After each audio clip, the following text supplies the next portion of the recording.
Ekspress Yevro qol ishtirokchilari hammalarni tayyorlangan sog'mishlar bilan, bizneslar bilan charchamayapsizlar. Xudo xohlasa mana bugun 11-mart o'z ishlarimizni boshlab olganmiz. Bizning joyimiz Farg'ona viloyati Oltiariq tumani Techilik shaharchasidan bo'lyapti.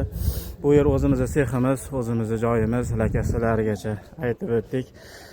Biz hozir sizlarga tushuntirmoqchi, aytmoqchi bo'lgan narsamiz Yevro latoklarimiz.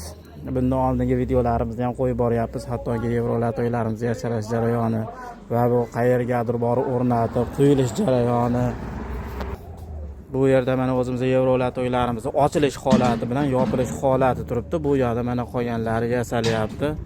Bu Yevro latoklarimiz Toshkent viloyatiga, Chirchiq tumaniga yasalyapti. Dastlabki xizmatlarigacha bor, olib borib o'rnatib stanovkalargacha qilib beramiz. Tinnali holatidan zakaz berganda klientimiz mana tinnalarigacha ko'rgan bo'lsalar, chaklarigacha e'tibor berasizlar. Xudo xolasa beton quyilgandan keyin bu yerdan hech qanaqa yopishib qolib yoki bir joydan ajrab qolmaydi. Rushkalari ham asosan mana chiroyli qilib asl holatda yasalgan bo'ladi. Sharniylar bitta tarafini o'zi 4 tadan bo'ladi. Bitta dona Yevro latoklar bor. Yevro latogimiz ichida 4 tadan 8 dona sharniylar bo'ladi.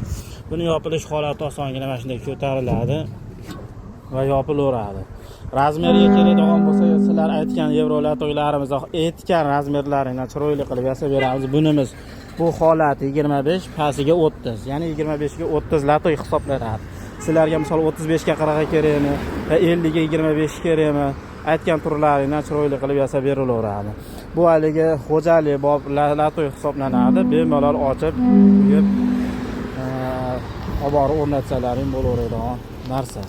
Bu tarafimizda o'sha Yevro garetkalarimiz turibdi. Bu yerda ko'mirda hokas solinadi, motor reduktorlari bo'ladi. Bu yoqda mana chiqib yonib, katyollarda, pechlarda, oxay zavodidagi oxaylarda hamma narsani bemalol isitib pishirishga qodir. Bu yerda mana o'sha Yevro garetkalarimizni bular shinaga hisoblanadi. Bu shinaklari ichiga solib mesorobka hisobida ketadi. Bu ko'rib turgan narsalarimiz stoyka hisoblanadi, ya'ni uzun bog'lar uchun. Bu ham bitta kichkinagina biznes haqida 10-15 ta qilib olsalaring, kuniga qo'yib tursalar ham yaxshigina daromad qilaveradi. Bu og'darilgan holatdagi, bu orqa tarafdagi holatdagi. Lekin misol simda narsani tashab turib, simini tashab turib, betonni qo'yib turib, sasalliklatib qo'yasizda. Keyin ertasi kuni shunday olib turib bitta og'darib mana joyidan kurmagidan ilib olaverasiz. Bu ham kichkinagina biznes qilsangiz bo'ladigan narsa. Bu yerga mana o'sha Yevro garelkamizga ko'mirda hokalari solinadi.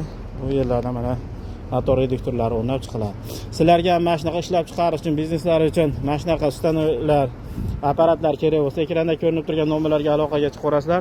Qo'ldan kelgancha ishlarni chiroyli qilib bitirib beramiz. Bizni kuzatishda davom etinglar, sog' bo'linglar, salomat bo'linglar.